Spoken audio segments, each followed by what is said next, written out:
herederos de esta salvación. Amado Señor, ayúdanos y bendícenos y edifica nuestro ser interior. Gracias por todas las cosas. Gracias por tu bondad. Gracias por tu generosidad. En el nombre de Jesucristo nuestro Señor, gracias te damos. Amén.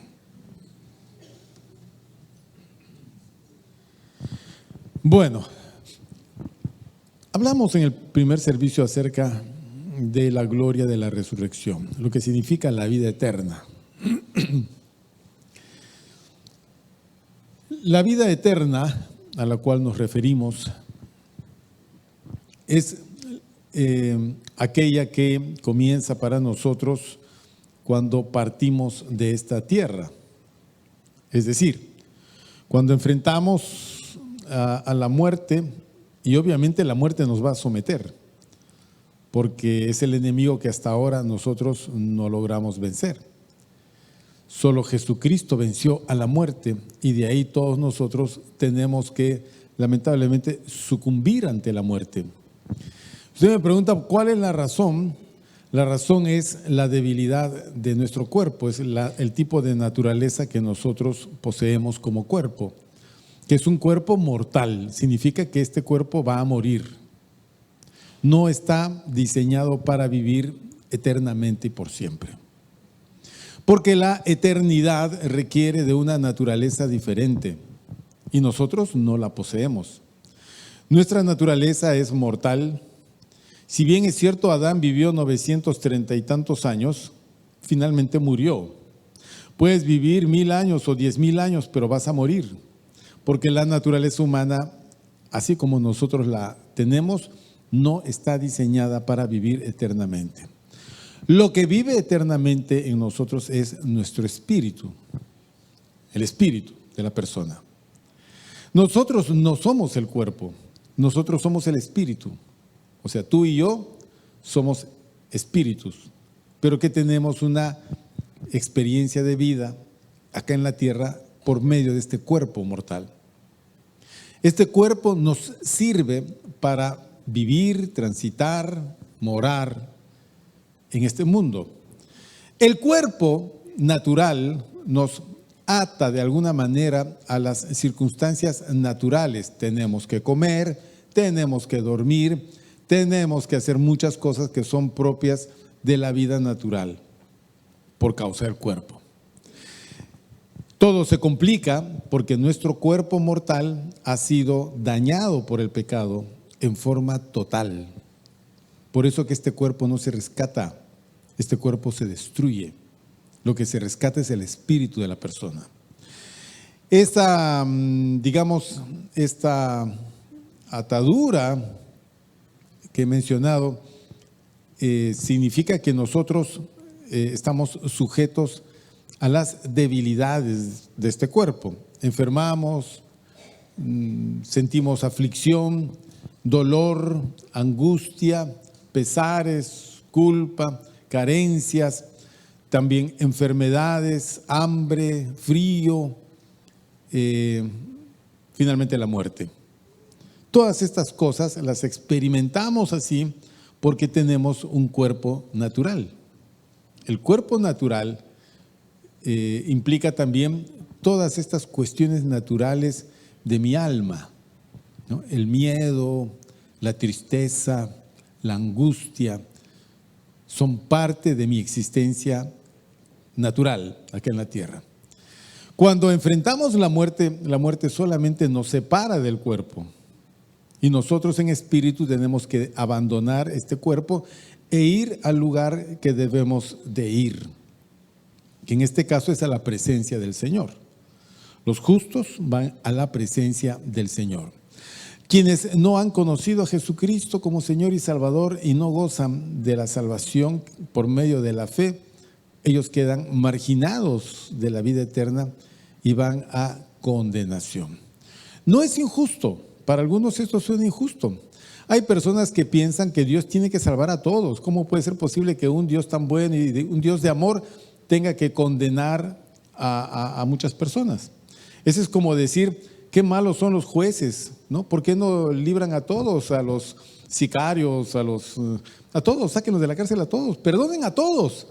Sabemos que eso no puede ser, porque entonces quebrantamos el sentido de la justicia, de la equidad. Una persona que transgrede las leyes humanas no puede disfrutar de libertad, no puede disfrutar de todo lo que en libertad puede hacer. Se le restringe su libertad y sus derechos, se le encierra en una cárcel y a manera de castigo. Dicen de recuperación y reinserción, pero de la cárcel salen peores. La mayoría, no todos obviamente.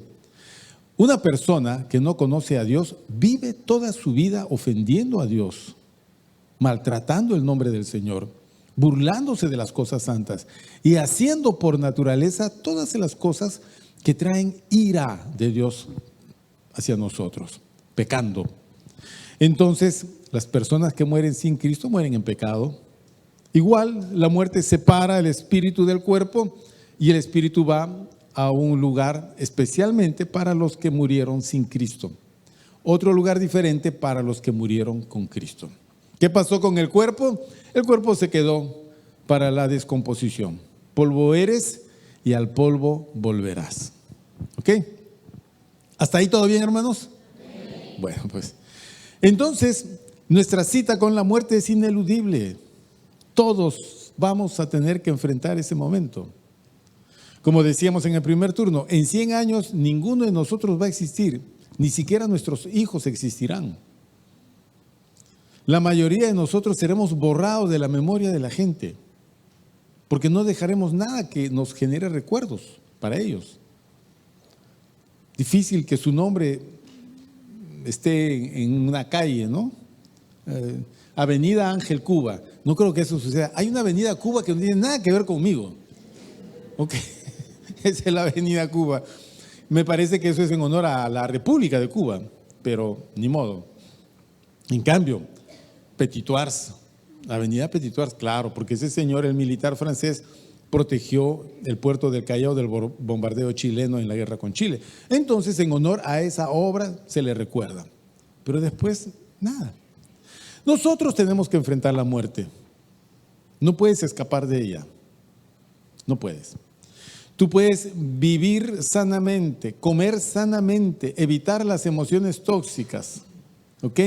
Puedes vivir ordenadamente todo lo que tú quieras, pero morirás sanamente también. ¿Me entiendes? O puedes vivir mal y morirás mal. Tú escoge cómo vas a morir. Bueno, fíjense que todas las cosas que hacemos tienen consecuencias. Siempre. Bueno, el cuerpo queda entonces sepultado, como fuera. El destino del cuerpo ya es lo de menos. Eso es un cuerpo de destrucción, para destrucción. Entonces el espíritu se rescata por Jesucristo y es trasladado a la presencia del Señor. Los injustos al lugar de los muertos sin Cristo, el Hades. Allí esperan en tormento el día en que serán juzgados para condenación.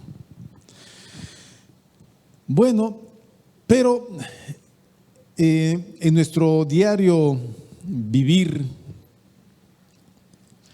a veces tenemos que enfrentar a estos enemigos formidables, como por ejemplo la enfermedad y la muerte misma. Y el Señor ha provisto de recursos para que nosotros podamos enfrentarlos, ¿no? Por ejemplo, acá lo que tenemos en la lectura que hemos hecho son dos situaciones donde estas cosas se lograron. Una de ellas fue la sanidad de Eneas y la otra fue la resurrección de Dorcas. Un paralítico de 8 años de enfermedad, un hombre que no ha caminado 8 años. ¿Por qué está paralítico? No lo dice el texto. Solamente que lo que nos dice es que Pedro, visitando a los hermanos, llegó al lugar donde vivía este paralítico llamado Eneas. Y cuando lo vio y supo que tenía 8 años de estar postrado en cama, entonces Pedro le dijo: Eneas, Jesucristo te sana. ¿Quién sana, hermanos? Los hombres no sanamos. No somos sanadores. La sanidad no proviene de nada de uno. No. Los hombres solamente son canales, conductos por donde fluye la gracia de Dios. Y eso a través de la fe. La fe de uno o la fe del otro o la fe de otros. Pero tiene que estar involucrada siempre la fe. Entonces Pedro le dice esto a Eneas. Eneas, Jesucristo te sana. Ahora, vaya uno a saber por qué se lo dijo. Porque nosotros vemos a muchos enfermos y no les decimos a todos, Jesucristo te sana. Irías al hospital, Jesucristo te sana, Jesucristo te sana, Jesucristo. Y seguro que va a venir seguridad y te va a sacar y te va a botar. Porque lo único que haces es perturbar y molestar a la gente. O pasa eso, o de repente, Jesucristo te sana, se paró, Jesucristo te sana. Salga de ahí, señora, Jesucristo la sana y se paró. Oiga usted, bote esa muleta, Jesucristo. Entonces toda la gente sanaría. De repente sucedería eso. ¿Qué cosa hace la diferencia? ¿Por qué sucedería o por qué no sucedería? Esa es la gran pregunta. Bien, para no demorar mucho. Responder cosas como esas caen en el ámbito del misterio. A veces encuentras respuestas, a veces no encuentras respuestas. Algunas de estas cosas suceden para que tú te preguntes y otras suceden para que tú solo lo medites, nada más, o des gracias. Yo no sé cómo Dios puede sanar a una persona que está moribunda, aquella que la ciencia ya desechó, el enfermo terminal. Nosotros hemos visto cómo Dios ha sanado enfermos terminales en la iglesia. No han sido pocos, hermanos. Y muchos hermanos han sanado de enfermedades que no sabían que tenían, que si Jesucristo no llegaba a sus vidas, hubieran muerto en pocos años. ¿Por qué? Porque el estar con Cristo no solamente trajo un orden exterior de vida, sino una sanidad interior que repercutió en una salud física. Claro. Pregunto, ¿quiénes de acá todavía fuman? Nadie va a levantar la mano, ¿no? Ya, en secreto. No vaya a levantar la mano. O sea, yo no, pastor, yo no. El hermano quizás, yo no. ¿Quiénes toman todavía? ¿Quiénes se embriagan? De seguro que hay alguno, pero no refiriéndonos a la vida cristiana. La vida que uno llevaba era una vida que lo iba a conducir a la muerte, pero ya. Usted sabe que hay 3 cosas que tiene que cuidar, aparte de un montón de otras cosas más. Uno son sus pulmones, el otro es su hígado y lo tercero son sus riñones. ¿Por qué? ¿Alguien me dice por qué? Ya, no importa. Porque estos órganos son filtros. Cuando usted tiene un carrito, usted tiene que llevar a hacerle un afinamiento cada tantos kilómetros. Y lo que hace el mecánico es cambiarle el filtro de aceite, el filtro de gasolina y el filtro de aire. Miren qué curioso. Tiene que cambiarlo. Entonces, el mecánico le dice, señor, voy a cambiarle los filtros. ¿Cuánto me sale? Cambiar los filtros sale 150 más. No, solo sopletéalos nomás. Mal, pues, porque tu carro va a empezar a tener problemas. Bien, los pulmones filtran, el hígado filtra y los riñones filtran. Tú tienes que cuidarlos. ¿Entiendes? Cuando estabas sin Cristo, los dañabas con cigarrillo, con alcohol y con chatarra. Bueno, chatarra todavía. Y los pobres riñones no se cansaban de trabajar. Gracias a Dios tienes 2, oye. Porque si tuvieras uno, la mitad estarían dializándose. Tú no sabes cómo están tus riñones. Claro, un análisis de orina dicen está bien, están funcionando por la gracia de Dios. Porque lo que es, por el estilo de vida del peruano, harta sal, harto aceite, harta azúcar. harta harina.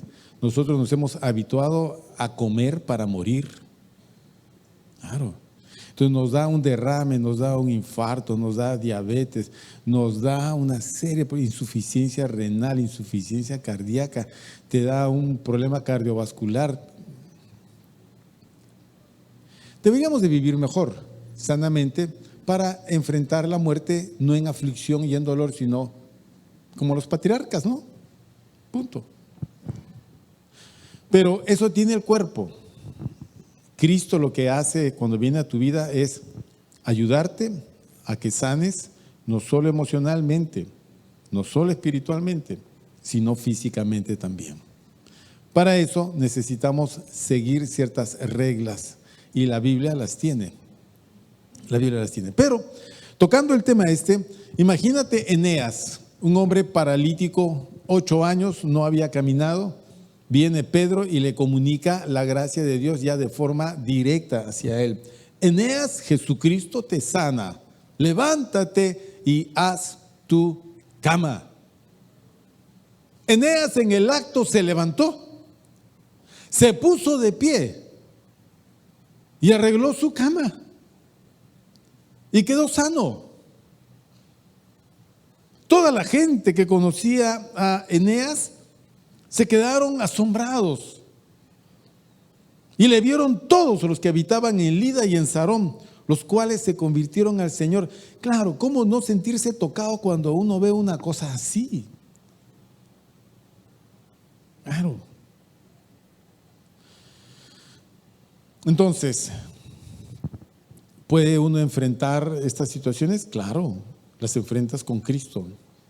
Hay situaciones que las vas a enfrentar con los médicos porque es la provisión de Dios para nuestro bienestar. ¿Ok? ¿Es malo ir a los médicos? No, no es malo. Solo búscate un buen médico. ¿No es cierto? Claro, es como el mecánico. ¿Es malo ir al mecánico? No, hermano, lleva tu carro al mecánico, pero búscate un buen mecánico porque hay mecánicos y hay mecánicos. Hay médicos y hay médicos. No por temor a los malos mecánicos, yo no voy a llevar mi carro a un mecánico. Voy a malograr el carro. No por temor de los médicos, yo no voy a ir a visitar un médico. Tienes que ir a visitar un médico. ¿Ok? ¿Quiénes tienen varones más de 40 años acá?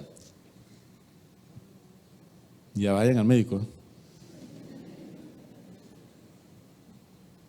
Vayan al médico, hay que ir al médico.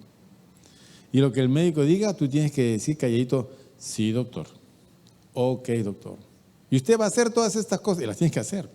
Porque si no, ¿para qué vas al médico? No sirve. Bueno, los varones normalmente le corremos al tema médico, porque nos creemos fuertes, ¿no? Nos creemos, claro, mientras uno esté joven, el cuerpo va a aguantar, pero recuerda que todo el daño, muchas veces los daños al cuerpo son acumulativos, o sea, se va acumulando y llega un momento cuando ya el cuerpo dice, chepa, no doy más, ya no, ya se acabó. No voy a trabajar, dicen los riñones, y estás en problemas. Y no sabes tú de eso. Hay que ir al médico. Dios proveyó ciencia médica para que nosotros vivamos saludablemente. Okay. Si no existiese la medicina, tendrías que vivir sanamente por medio de la fe. Y ahí sí estaríamos en problemas. ¿Por qué? Porque lo único que tendríamos en lugar de medicina sería superstición, curanderismo y tantas cosas que no funcionan. O la fe. En este caso, esta gente sufrió una enfermedad y la sufría. No había forma de resolver. Pero cuando llega Jesucristo y empieza a sanar y a sanar y a sanar y a liberar y a resucitar muertos, entonces la gente se encuentra en una situación pues como que el cielo bajó a la tierra. Por eso que tú ves a Jesucristo rodeado de miles y miles de personas, todos buscando que Jesucristo la sane. Jesucristo está acá contigo. Deberíamos nosotros de procurar vivir sanamente. Eso es ser sabio. Y lo que la medicina no pueda contigo, espera en el Señor. Espera en el Señor. Eneas estaría rodeado de hermanos, pero parece que nadie pudo canalizar esta bendición de la sanidad hasta que llegó Pedro. Pero, ¿por qué Pedro? Pedro es un hombre curioso, por lo que vamos a mencionar, por estas dos situaciones. ¿A cuántos paralíticos el Señor no levantó? Y lo segundo, la resurrección de Dorcas. ¿A cuántos muertos el Señor no resucitó?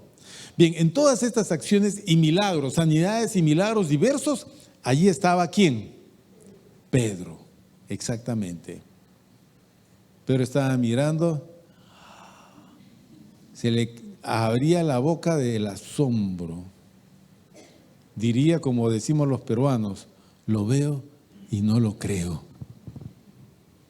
Claro, porque lo que nos acompaña en primer lugar es la incredulidad, no la fe. Somos más incrédulos que creyentes. Se lo dijo Jesús a Tomás, sé creyente y no incrédulo. Bueno, nuestra naturaleza, nuestra cultura, todo nos lleva a ser más incrédulos.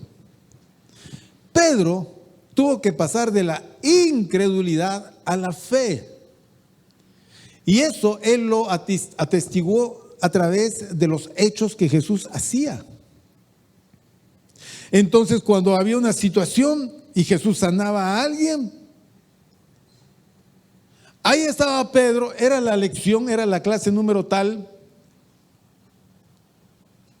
Todas las situaciones, ahí estaba Pedro. Estaba en la escuela de la fe. Pregunto, ¿cuál es nuestra escuela de la fe?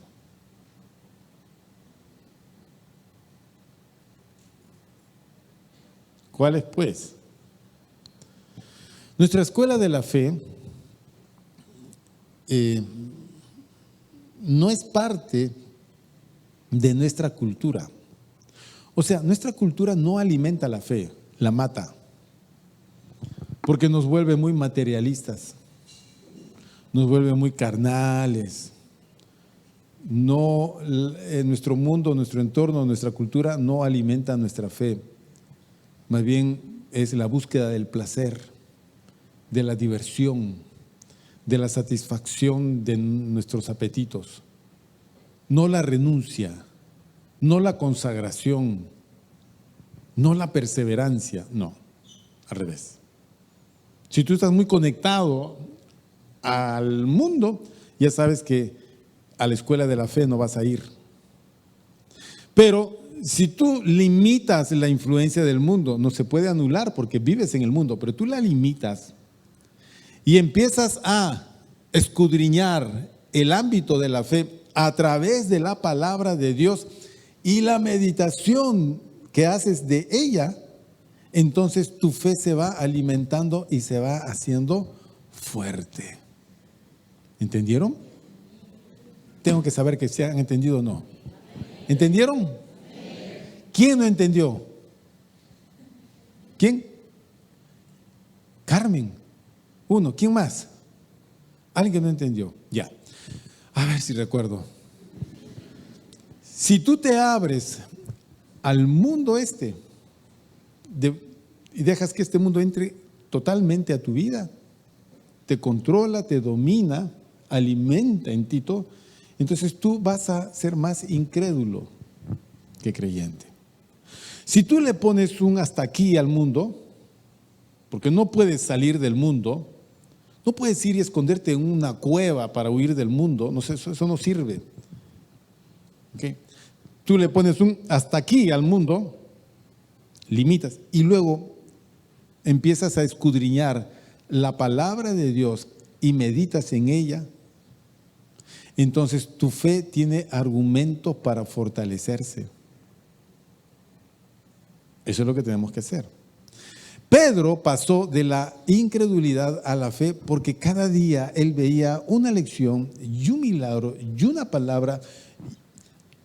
Todo en Jesús era inspiración para los que andaban con él. Todos quedaban impresionados. Porque Jesús siempre era la lámpara que alumbraba. No se puede caminar en tinieblas si no tienes una luz que alumbre tu camino. Jesús era la lámpara que alumbraba el pueblo que andaba en tinieblas. Y escogió a 12 para que estuviesen junto con él. Porque a cada uno de ellos se le iba a dar una responsabilidad. Pero tenían que estar con él. Sin él no se puede aprender. Solo vas a seguir la cultura del mundo.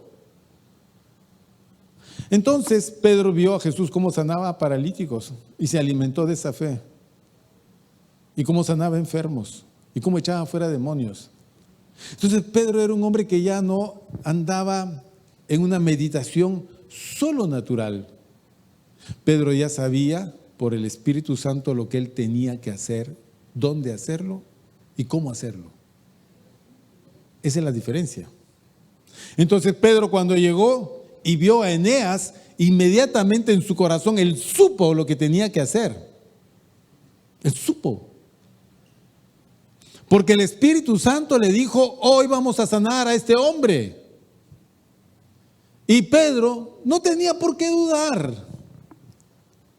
Pedro no podía caer en esas preguntas: ¿pero sanará? Porque la otra vez el otro señor no sanó. Como algunos dicen: no funcionó, a mí me dijo el hermano que y yo sigo enfermo. Por tu incredulidad, pues. No es por el hermano, es por su incredulidad. Pedro sabía perfectamente, y cuando vio a Eneas, le dijo: es Eneas el que va a sanar. Entonces le dijo: Eneas, Jesucristo te sana, levántate y haz tu cama. Y Eneas recibió del cielo esa virtud divina de la sanidad. Su cuerpo empezó a sentir la fortaleza, porque un hombre que no caminó 8 años no puede caminar. Necesita, si resolvemos el tema de su parálisis, necesita ¿qué cosa? Terapia. Terapia. ¿Cuánto tiempo de terapia, mis hermanos? ¿Ah? Bueno, Eneas no. Eneas se levantó y sintió su cuerpo fuerte.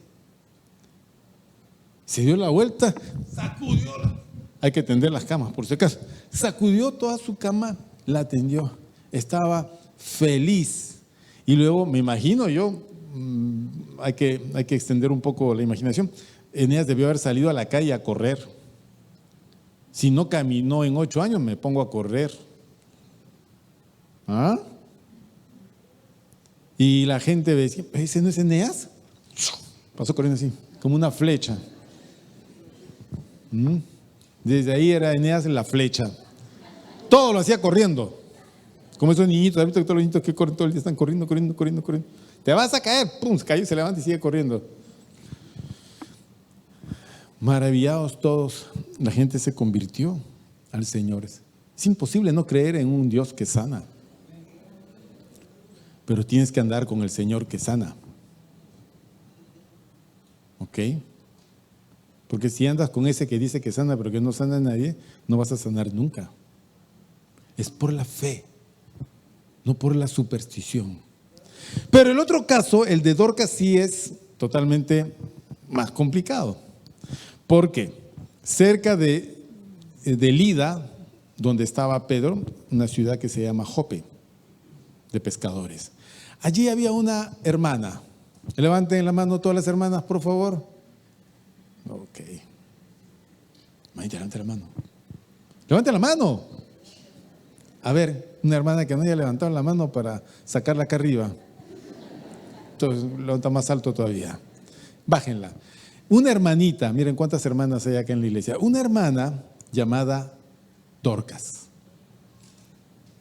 Dorcas es el nombre de ella en griego. Toda la gente gentil de la zona la conocía como Dorcas. Pero todos los hermanos judíos la conocían como Tabita. Tabita en arameo, Dorcas en griego. ¿Ok? Bien, es como que para tus amigos peruanos eres Juan, pero para tus amigos americanos eres Johnny. Una cosa así. Para tus amigas eres María, pero tus amigas canadienses eres Mary. ¿No es cierto? Una cosa así. En cambio, soy Ángel acá y soy Ángel allá. En todas partes yo soy Ángel. Para mí no hay cambios. Ah, no, sí hay, ¿no? ¿Cuál? Angelo en Italia. Ahí está, suena bonito. Mis papás no eran italianos, pues. Entonces, Dorcas era una hermana que hacía buenas obras. Era una hermana que manifestaba su fe a través de sus obras. ¿Qué hacía? Ella cosía, tejía, vestidos, túnicas, y vendía. Con lo que ganaba, ella iba y a la maquinita. No hacía eso. Apostaba a quién le gana. Ahora, Perú-Colombia, viene ahora la otra pérdida de plata. Perú-Colombia. No, Dorcas no botaba la plata. ¿Se compraba adornos? No, Dorcas no compraba adornos. Es bueno comprar adornos, adornos en su casa, perfecto. Pero Dorcas tenía una motivación profunda en su corazón de ayudar a la gente pobre. Entonces, toda ayuda en la Biblia, toda ayuda a la gente pobre se llama limosnas. Que más o menos como nosotros vemos, hoy dale una limosna a ese señor que está en el suelo, ¿no? Entonces tú le das ¿cuánto? 20 céntimos, 50 céntimos, quizás un sol. Pero bueno, ¿y solo eso le vas a dar? Ah, no, pues que poco a poco, ¿no? Va juntando, ¿no? Va juntando. Hasta que junte 5, 6, 8 soles, ya habrá llegado la noche. Dorcas no era una mujer que miraba las cosas por su beneficio, sino que buscaba el beneficio de las otras personas. Eso nomás te dice que esa persona es totalmente diferente a todos y es extraordinaria. Eso solo si es que esta persona ha tenido una experiencia profunda en su corazón. Abundaba en buenas obras a los hermanos y en limosnas a los pobres. Era una mujer de acción. ¿Entiendes? Una mujer de acción. Pero Dorcas se enfermó y murió. Los hermanos lo único que pudieron hacer fue seguir el proceso. Habría estado enferma varios días y se iba la hermanita y no se recuperaba hasta que finalmente la hermana Dorcas murió. Todos lamentando, preparan el cuerpo, lavan el cuerpo, visten y lo llevan a una habitación. Y la ponen en la cama de esa habitación, una sala, dice acá. Pero hacen una cosa curiosa, como esa ciudad, Jope, está cerca de Lida y ellos saben que en Lida está el apóstol Pedro, mandan 2 hombres para decirle a Pedro, no tardes en venir a nosotros. Estos hombres van a Lida y le dicen, hermano Pedro, los hermanos allá en Jope solicitan su presencia con urgencia. Pedro dice, ni corto ni perezoso, vámonos para allá. Y se fue con ellos, no quedaba lejos, no recuerdo, no he investigado qué distancia estaba, pero llegó a Jope. Cuando llegó, vio las caras tristes, y al toque lo conducen a la casa y cuando entra, ahí están las viudas, que eran las encargadas de llorar en los velorios. Y estaban todas llorando. Y cuando llegó Pedro, le mostraban las túnicas y los vestidos que Dorcas hacía cuando estaba viva.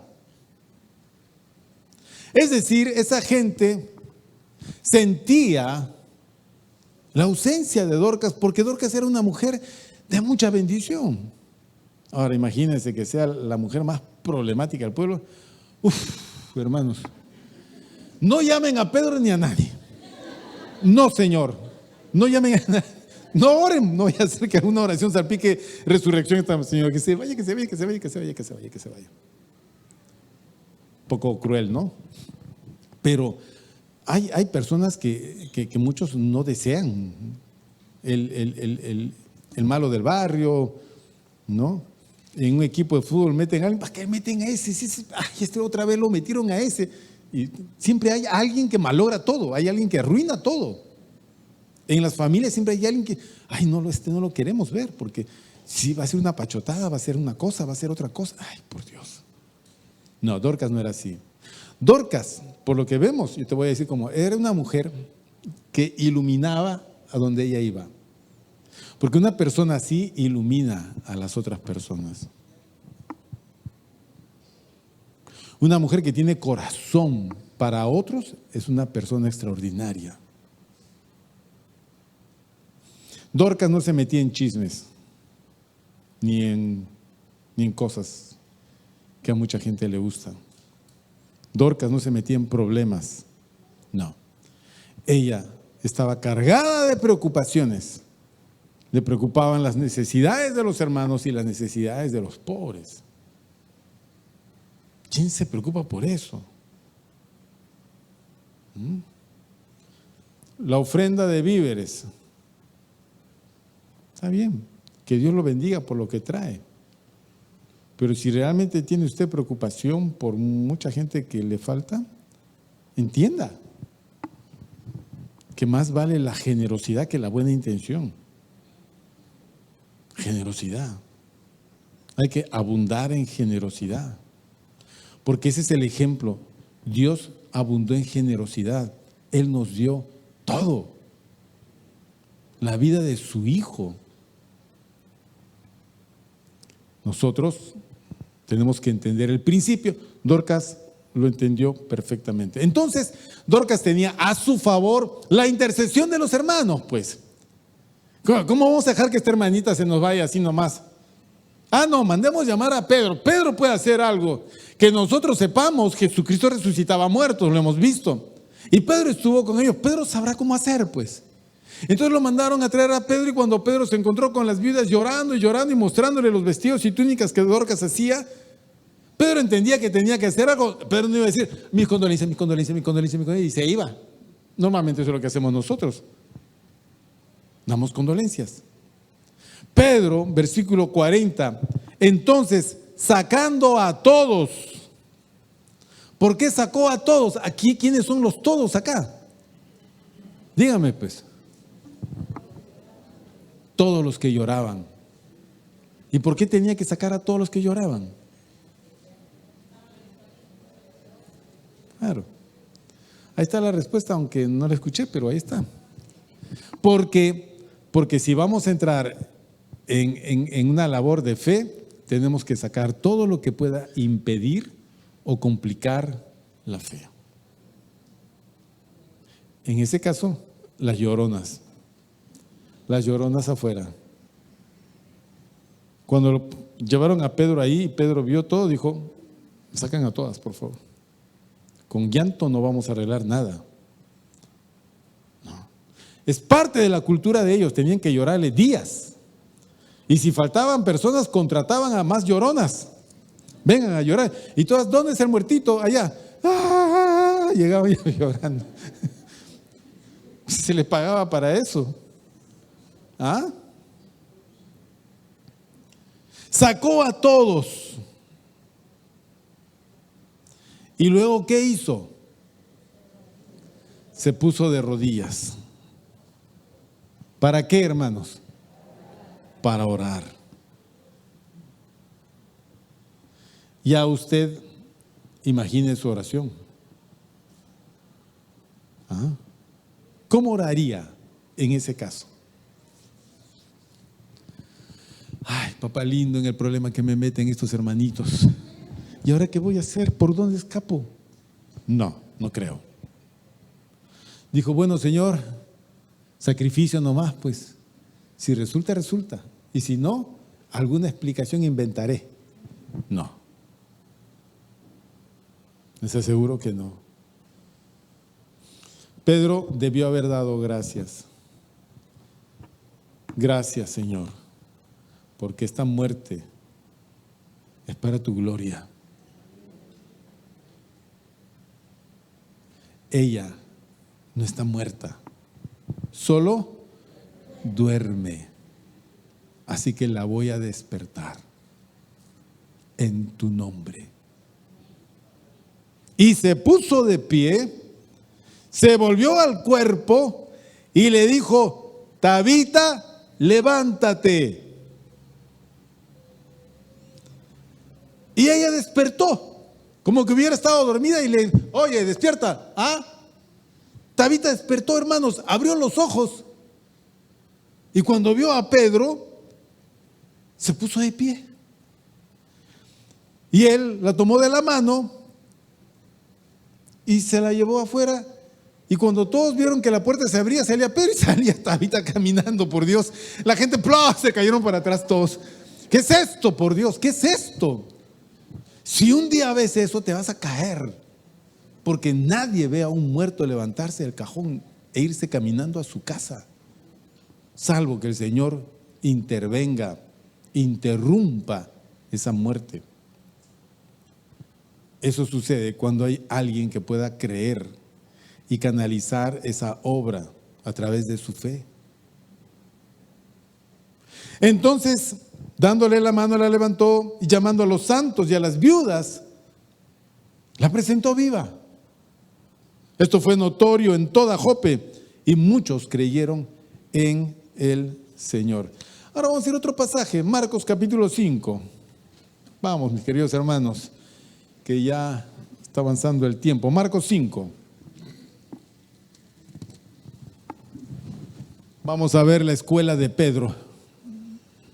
5. Versículo 21. 5:21 dice: pasando otra vez Jesús en una barca. ¿Ya lo hallaron todos? ¿Sí? ¿Lo hallaron todos? Ok. Pasando otra vez Jesús en una barca a la otra orilla, se reunió alrededor de él una gran multitud, y él estaba junto al mar. Y vino uno de los principales de la sinagoga, llamado Jairo. Él era un pastor de la sinagoga. Y luego que le vio, se postró a sus pies y le rogaba mucho diciendo: mi hija está agonizando. Ven y pon las manos sobre ella para que sea salva y vivirá. Fue pues con él y le seguía una gran multitud y le apretaban. Versículo 35.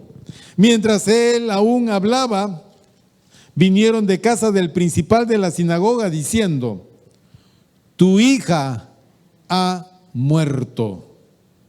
¿Para qué molestas más al maestro? ¡Ay, qué horror! ¡Qué noticia! Yo no me imagino que me den una noticia así, ni hablar. Es diferente que digan: oye, papá ya se fue, oye, mamá ya se fue. Porque es el curso de la vida. Sabemos que eso va a pasar un día, pero no al revés.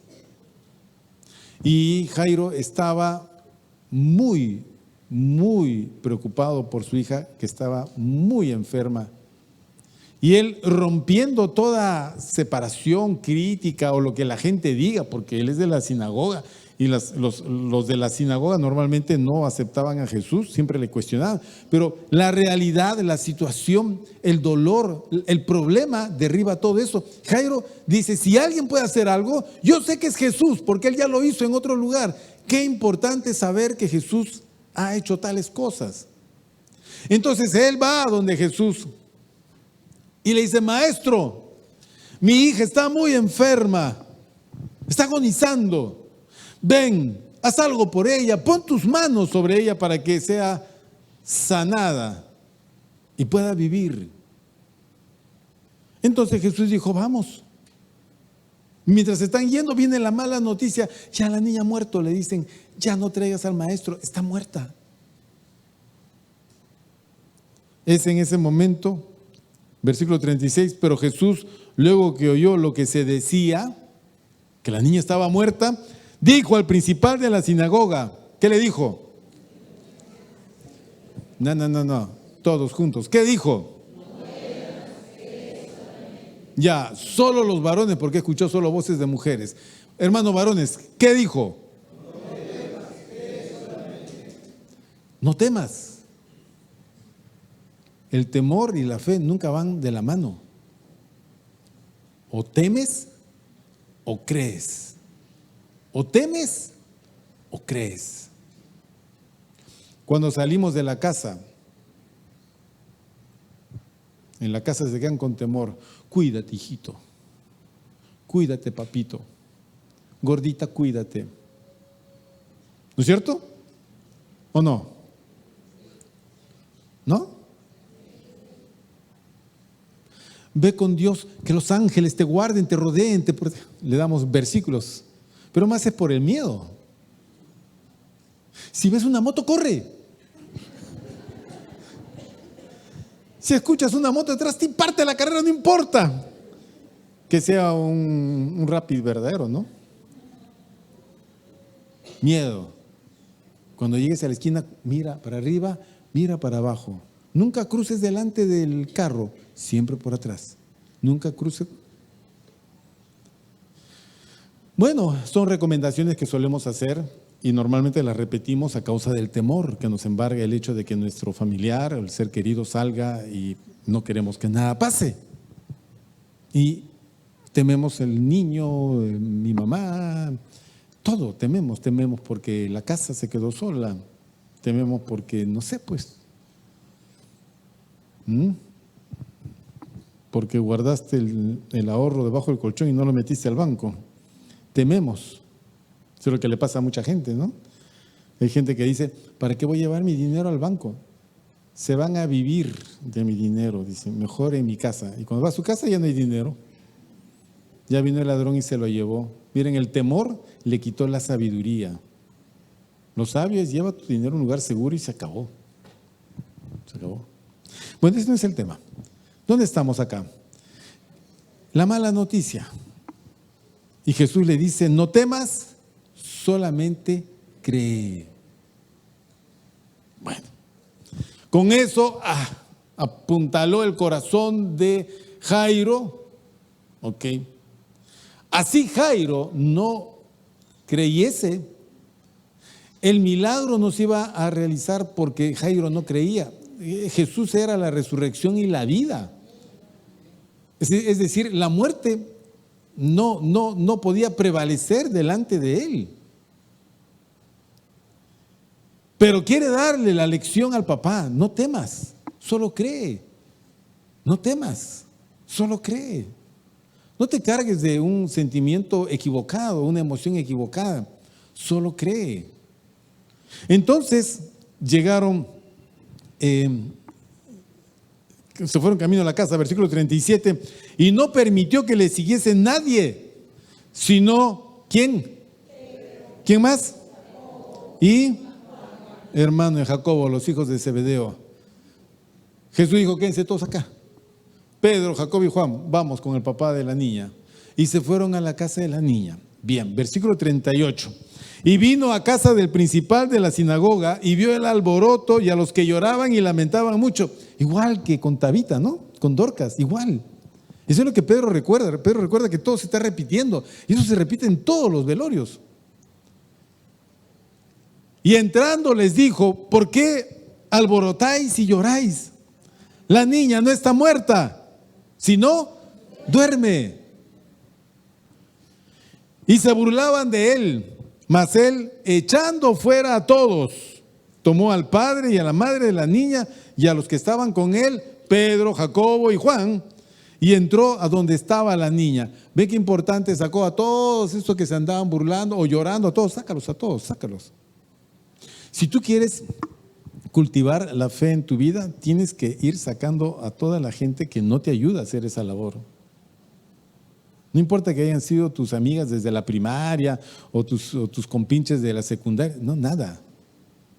A mí me llegaba la comunicación: hola Ángel, ya viene el aniversario del colegio, ya viene la semana mercedaria, la procesión, y después de ahí nos vamos a la cantina afuera. Voy a estar yendo yo con ellos. Y un día vi una foto, no sé, me pasaron una foto de mis amigos de la promoción. Obviamente todos gordos, todos calvos y todos con su cerveza en la mano. Están locos estos. ¿Voy a ir yo allí a recordar qué cosa? ¿Qué recordaría de ellos? Del colegio. Prefiero recordar solo. No tengo nada que hacer con ellos. No tienes nada que hacer con gente que no alimenta tu fe. Y con nada que no alimente tu fe. Porque pierdes. Jesús tuvo que sacar a toda esta gente. De ahí es donde Pedro aprende y saca a esa gente que está cargando el ambiente de forma equivocada. Entonces, solamente se quedan los padres de la niña y los 3 discípulos que van con él. Y tomando la mano de la niña le dice: Talita cumi, que traducido es: niña, a ti te digo, levántate, que es la frase que las mamás les dicen a los niños o a las niñas para levantarlos cuando duermen. ¿Así no te levantaba tu mamá? ¿Ah? ¿O con un baldazo con agua te levantaban? ¿Cómo te levantaban? ¿Con correa? Dormilón. Pa, pa, pa. ¿Cómo te levantaban? Te dirían, pues, amorcito, levántate, ya es hora, te va a hacer tarde. Gordito, levántate. Hijito, levántate. Hijita, levántate. Levántate, que ya es mediodía. Levántate, por favor. Bueno, ahí estaba la niña puesta en la cama, muerta. Y Jesús se para frente a ella. ¿Ok? Escúcheme. Toda virtud, todo poder, todo recurso, toda riqueza, toda sabiduría, toda abundancia, todo lo bueno, lo positivo, lo grande, lo glorioso, proviene de Jesús. Él es la fuente. ¿Ok? Si tú quieres tener estos elementos a tu disposición, lo que tienes que hacer es estar conectado con Jesús. Jesús, como Él era, Él estaba allí para cumplir la voluntad del Padre, y esta era la voluntad del Padre. Entonces Jesús no tenía ningún problema. Donde Él iba, Él hacía las cosas que Dios había previsto que Él haga. Jesús nunca hizo nada que el Padre no lo había planificado. Él decía las palabras que Dios había dicho que diga, y Él hacía las cosas que el Padre le decía que haga en el día, en la hora y en el lugar y con las personas que el Padre había determinado. Imagínate que entra a Jericó y con toda esa multitud, en el árbol está Zaqueo mirando desde la rama de ahí arriba porque era bajito y no podía ver con toda la gente amontonada, y Jesús se detiene y lo mira y dice: Zaqueo, baja, que hoy tengo que entrar en tu casa. O sea, Jesús había ido a Jericó por Zaqueo. Tenía una cita con Zaqueo, con el publicano Zaqueo. Zaqueo se dio prisa y se fue con el Señor a la casa. Y después de varias circunstancias donde Zaqueo muestra su fe reavivada, Jesús le dice: hoy ha venido la salvación a esta casa, por cuanto a este hombre es hijo de Abraham. ¿Por qué lo repudian todos? Él es la fuente. Y ahí está la fuente de la vida. En Él estaba la vida, dice Juan. Y la vida era la luz de los hombres. La muerte es tinieblas. Por eso que se visten de negro y todo lo ponen negro. Entonces el Señor tomó de la mano a la niña y la despertó. Niña, levántate. Versículo 42. Y luego la niña se levantó y andaba, pues tenía 12 años. Y se espantaron grandemente. Pero Él les mandó mucho que nadie lo supiese y dijo que se le diese de comer. Esa es la clase. El curso se llama Otabita Kumi o Talita Kumi. O niña, levántate. Tabita en ¿cómo se llama? En griego y en hebreo significa gacela. Levántate. Y se levantó. ¿Por qué? Porque la obra sobrenatural es comunicada por la palabra. Siempre es por la palabra. Por eso que hablar es importante. Hablar bien es importante. Maldecir, insultar, gritar, humillar, comparar es lo peor que tú puedes hacer, porque no eres fuente de bendición para nadie. Tú no puedes gritarle a un niño y decirle: eres un torpe, eres un bruto, eres un animal. No puedes sumar esto. Yo a tu edad hasta sacaba la raíz cúbica. Eso que nos importa que tú hayas sido un genio, tu hijo no lo es, pues. Pero hacemos mal. No puedes maltratar al marido. Llega el marido a la casa: amor, hay cena. Ahí está tu lata de atún, hijito. No me molestes, estoy cansada.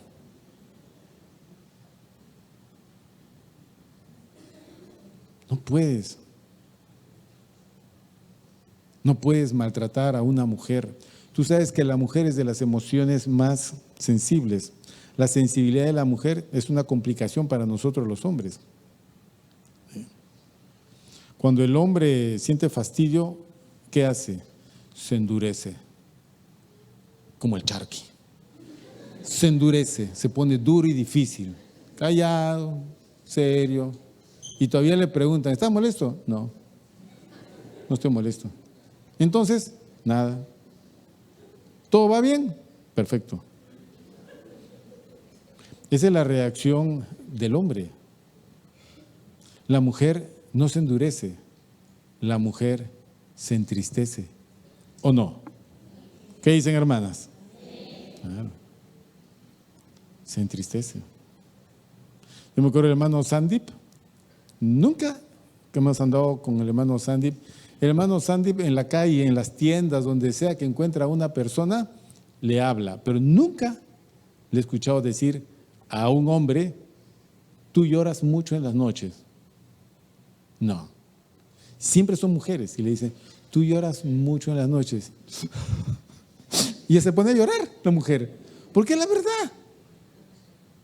Los niños lloran en las noches por las angustias que sienten, porque son sensibles. Cuando crecen se endurecen. Humillar a una persona, por ejemplo, es lo peor que puedes hacer. Al hombre no lo puedes humillar, tienes que respetarlo. Tú me vas a decir que usted no conoce a mi marido. Yo no te lo escogí. Tú te lo escogiste. Y cuando lo escogiste, determinaste respetarlo. Si lo respetas, la mitad de tus problemas van a terminar con solo respetarlo. Pero es que él no merece ser cabeza. Tú te lo escogiste, repito. Ahora, si tú me dices, pastor, ¿se acuerda? Mi marido, usted me recomendó cuando era joven.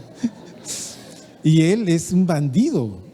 Sí, ¿lo cambiamos? No se puede cambiar. ¿Y ahora qué hacemos? Yo no te lo escogí. Yo me paso la vida diciéndole a los empedernidos enamorados, no. Y me critican los jóvenes y dicen, el pastor no quiere que nos casemos, el pastor no quiere que seamos felices. Qué verdad más absurda, ¿no? O qué argumento más absurdo. ¿Cómo no voy a querer tu felicidad? Yo quiero tu felicidad. Pero entiende que la felicidad no es ignorancia, es ciencia. Es decir, para ser feliz tienes que saber hacer bien las cosas. Okay. Así es que varón de verdad o mujer virtuosa se hallan en el Señor, no en el capricho. Entonces, ¿por qué me fui hasta allá? No podemos entonces gritar, levantar la voz, insultar, no se puede. Siempre hay que ser calmado, siempre hay que ser quieto, calmado. No hay que largarse, lárgate, ¿qué me importas? Muérete. Es eso. De cristianos eso no puede salir. Pero, hasta lisuras hablan, me consta, porque me lo han dicho en mi cara, pastor, mi esposo habla lisuras. Hijo, si el otro día me dijiste, perdón la palabra, pastor, sapo, culebra, cebolla. Oiga, ¿usted habla esas cosas? Es que ella me amarga, pastor. No te pregunto si te amarga o no. Tú hablas esas cosas. No te puedo creer. No te puedo creer. Por Dios, una correa. Dame una correa. Tengo que flagelarte. No hay otra forma de... No se puede. Entonces, si vamos a comunicar bendición de Dios es a través de nuestras palabras. Nuestra palabra tiene que ser con gracia, dice la Biblia, sazonada con sal. Es decir, palabra que tenga gusto, sabor, sentido, contenido. No comes una comida sin sal, insípida, no sirve. Necesitas condimentar. Nuestro hablar tiene que ser condimentado con virtudes. Todo lo bueno, todo lo puro, todo lo honesto, todo aquello que tenga buen nombre, si hay virtud alguna, en esto pensad. Y si en eso pienso, en eso voy a hablar. En eso voy a hablar. Todas esas cosas las voy a decir. Y cuando llegó Pedro, Pedro tenía las palabras exactas. Eneas, Jesucristo te sana, levántate y haz tu cama. Tabita, levántate. Ya es mediodía, hija, levántate. Entró Jesús, niña, levántate, la despertó. Llegó donde Lázaro, la tumba, 4 días de estar enterrado. Lázaro, ven fuera. Como que Lázaro se hubiera quedado dormido en la tumba. Estaba ya podrido el hombre. 4 días. 4 días. Y Jesús lo llamó. Solo eso dijo. Sal fuera. Pero las palabras de Jesús son orden. Es una orden. Y la muerte tuvo que huir. Y el cuerpo tuvo que regenerarse. Y los órganos empezaron a funcionar. El corazón empezó a latir. Esa sangre estancada y coagulada en descomposición empezó a circular. Limpia, rojita, de hemoglobina 15. Y esos pulmones empezaron a llenarse de aire. Y salió Lázaro saltando porque estaba totalmente vendado. Las palabras comunican. Entonces, no digas cosas equivocadas. No digas, este país se va a ir al tacho, por ejemplo. No digas. Sí, a veces nos alimentan los noticieros, pero mantén la compostura. Mantén la compostura. Porque tú crees en Jesucristo, Él es la fuente de todo. Si vas a ir al médico, que te animo que vayas, y el médico te dice, Señor, me preocupa esto.